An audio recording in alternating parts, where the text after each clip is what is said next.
Jess has a question for us. Hello, the Minimalists.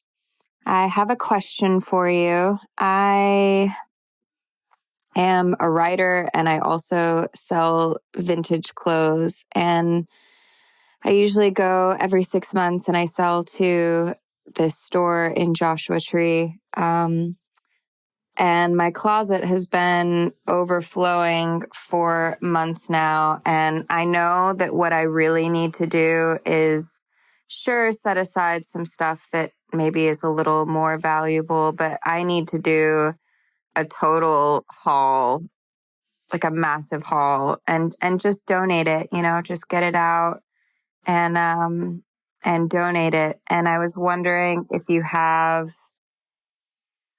any help or suggestions on how to do this in one sweep, and I guess kind of let go of the money that I have spent on these items, because when I think about it, it is quite a lot of money.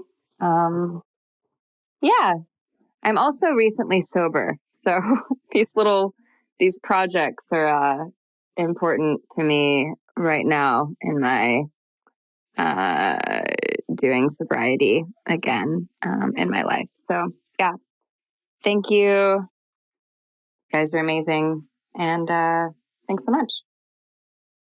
Peter, I told you we'd bring you into our world for this one. This is a great question to kick off because we're going to be talking here in a moment about these things that promise us fulfillment. If I just have the right wardrobe, I'll be happy.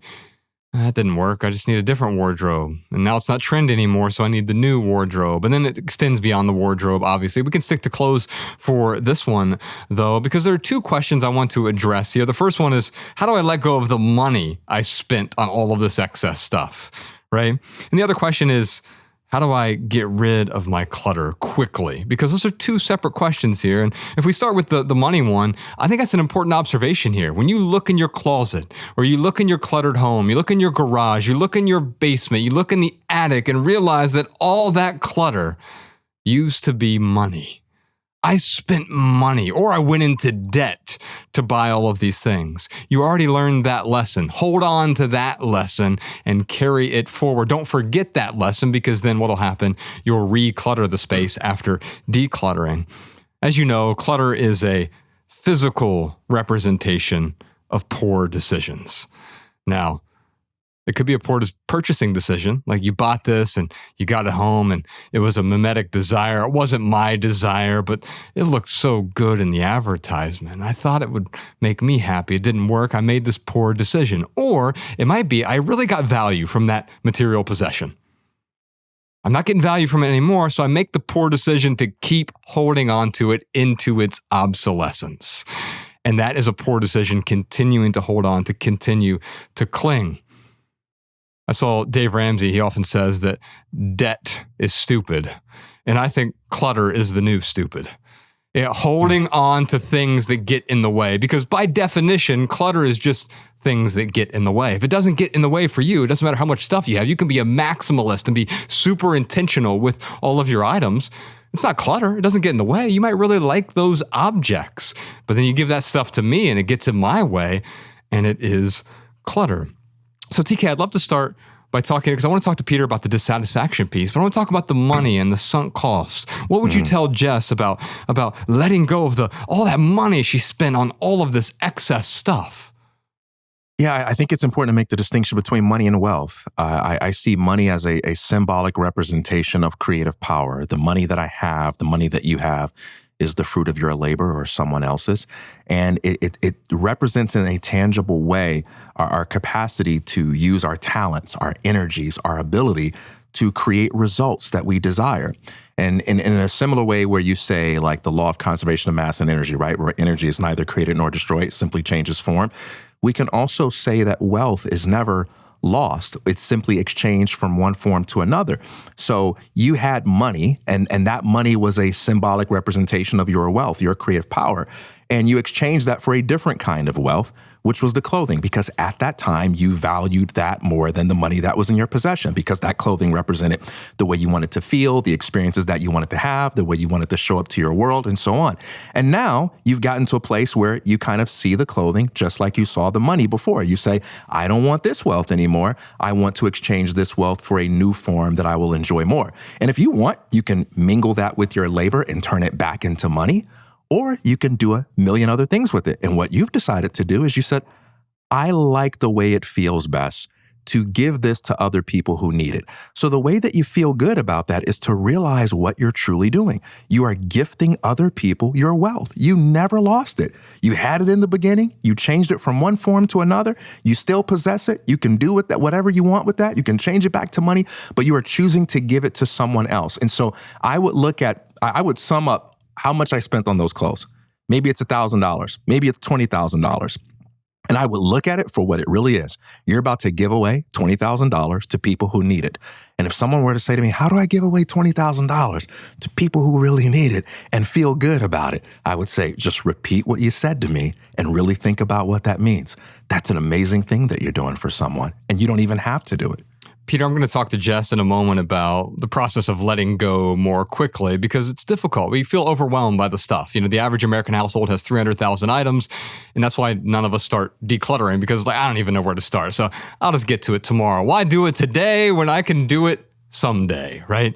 And so instead of just talking about that, we'll get to some boundaries that we'll set up. But I wanted to talk to you because you and I were having this text conversation, and you said something about products promise fulfillment, yet they give us dissatisfaction. And so maybe you could talk about that, and also this concept of dissatisfaction governors. Yeah, absolutely. So the popular way of thinking about a commodity, people go, well, a commodity never gives us what we want. We come to know that. You buy the iPhone, we know it's not really going to give us what we want. The psychoanalytic idea is actually the product does give you what you want, because what you really want is dissatisfaction. That hurt. I know, it's a brilliant insight, and it sounds so strange at first. It's like, what does that mean? But actually, luxury products are brilliant at this. Rolex, Rolls-Royce, they do this. So if you have loads of money, if you are super rich, you still can't buy a top-end Rolex. You still can't buy the best Rolls-Royce. What they do, even if you got hundreds of millions and you go in and you want that limited edition Rolls-Royce, they will say to you, there's a waiting list. You can't really get it. It's very difficult to get. But here's our entry level Rolls Royce. We want you to be part of the family. Entry level. Yeah, so we entry that. I know. I know. Is it a bicycle? Yeah, the entry level Rolls Royce, you can imagine. And same with the Rolex. They've got their Rolex that you can buy in a shop. You buy them and then you're on the escalator. And if you want the top one, you have to then buy maybe 3 or 4 Rolex before you're allowed to buy the top one, because what they understand is if you could immediately buy the best one, you'd just be disappointed. It's just a watch. But what we really unconsciously like, and this is the thing, so consciously we want the best product, but unconsciously we get something out of not having, out of the movement, out of the desire, the fantasy, the wanting. In other words, like with buying a lottery ticket, you're not buying a lottery ticket to win. It allows you the fantasy of winning, the idea of winning. So in a similar way, a product gives you dissatisfaction. We get something out of that.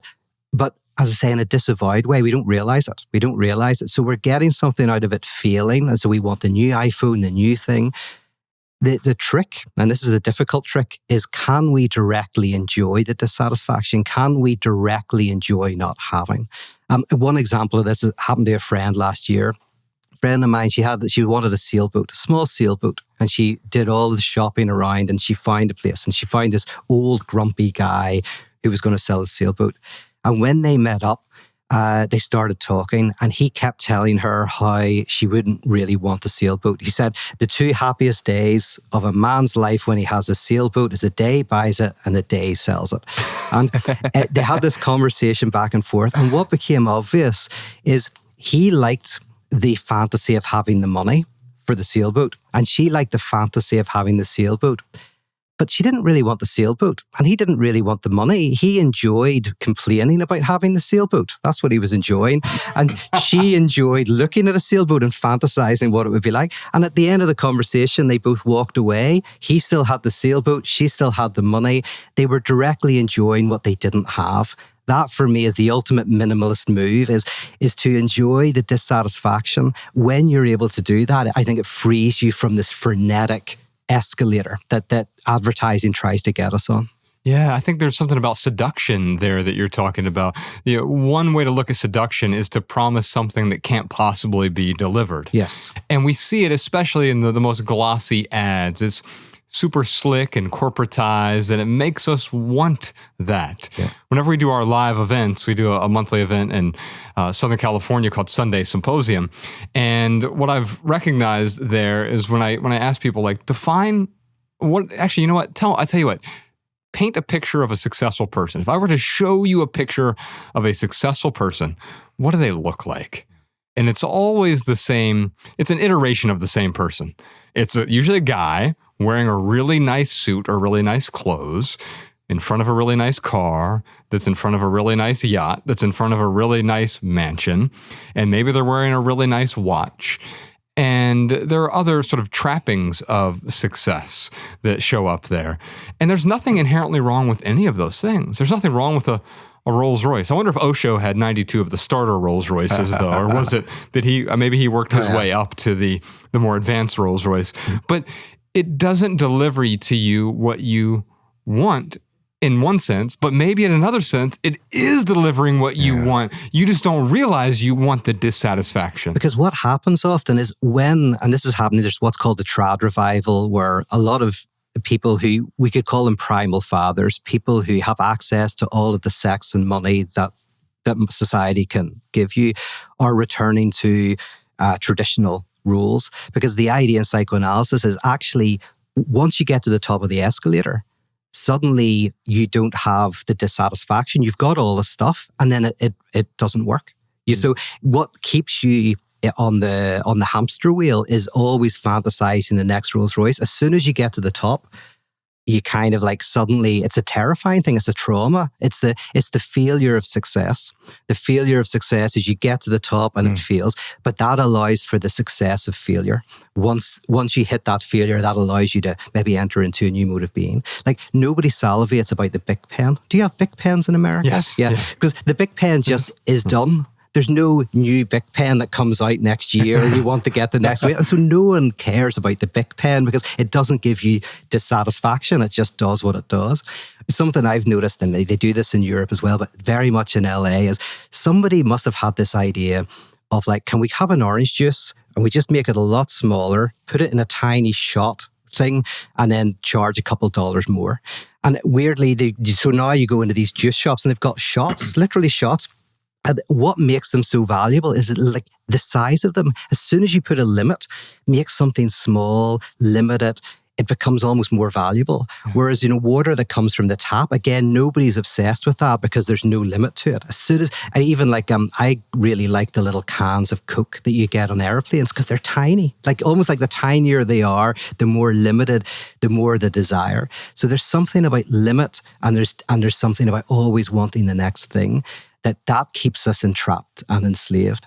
And the shift, it's the same actually, it's structurally the same as what I was saying about community and communion.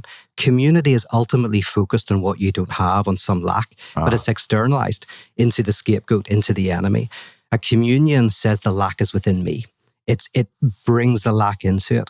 In the same way, I think we're always driven by what we don't have, but when we don't symbolize it, it's always the next product, the next thing. But when you symbolize it and say, I'm going to enjoy the lack, I'm going to enjoy the dissatisfaction, that transforms your whole way of interacting with the world. Yeah, it's the joy of missing out. I want to get real practical for Jess to wrap this up. There are two things I would do if I was in Jess's shoes. She already understands that you take a lot of this stuff to vintage shops. They'll put it on consignment for you or they'll buy it from you directly. But there's a lot of clothes that they just won't take. And they're only going to take certain clothes. And so what do you do with those? Well, I have a bunch of boundaries. In fact, you can download the Minimalist Rulebook. It's free over at theminimalists.com/rulebook. We'll put a link down in the description description below as well. And it's 16 rules for living with less, but a couple of those rules that really stand out to me. One is, I call it the hate that shirt rule. You know, when you go to your closet, you put on a shirt and you're like, why does this fit so weird? I kind of hate it. Well, then I just get rid of it. I don't put it back in the closet and say, well, I'll just hold on to it just in case, which is another rule we have, the just in case rule. Anything I let go of that I've been holding on to just in case, I can replace for less than $20 in less than 20 minutes from wherever I am. The trick to that is you never end up using it. You get rid of the just in case item, you don't end up replacing it. And finally, I think the most important rule for your closet is the seasonality rule. We also call it the 90-90 rule. You can grab any piece of clothes from your closet. Have I worn this in the last 90 days? No, but you know what? That was winter and it's summer now, or it's summer and that was winter. Okay, well, will I wear it in the next 90 days? And if the answer is no to both of those questions, that's a surefire sign I'm not going to use it in the future, and I can just let it go. Can I ask you a question? Because I love this. I feel now that I almost go into my apartment and look for things to get rid of. Like, I enjoy not having, and I'm kind of thinking maybe it's the same with you. It's like, I almost go like, there's an enjoyment of actually having the space where an object used to be. Yeah. And once you get to that point, I mean, maybe I take it to an extreme, but it's almost like, it's a genuine, not like, oh, you know, I do like that, but I'll let it go. It's actually an enjoyment of the not having. Yes, yeah. This goes back to the piece of missing out, or the piece of letting go, right? And I often talk about minimalism as the amplification of spaciousness. The nothing is the something that I want, right? I want that space, because it's not a nothing in the sense that there's nothing there. It's freeing up, and it gives me something in here too, like, you know, that full body sigh when you walk into a really calm, beautiful space. Maybe it's a museum, maybe it's someone's home without a bunch of excess stuff, and you just feel it on your nerve endings. They've let go for you so you can experience this moment. I have cupboards that have nothing in them, and I love that. I go, what's in it? Nothing. It's beautiful. Look at it. Look at it. It's just beautiful. Look at all this space. All this nothing. It's beautiful. We feel compelled to fill the clothing rack. We feel compelled to fill the cabinet in the kitchen or the drawer in the dresser. But there's no rule that says you have to fill every empty space. And there's also no rule that says you can't enjoy the emptiness of that space. Thanks for watching this highlight. If you'd like to check out another one, you can watch this clip here. Or if you'd like to watch the full episode for this highlight clip, you can check out this one here. Or you can dive into the full private podcast by subscribing via the Patreon link in the description for this video. Your Patreon support is what helps keep this podcast 100% advertisement free.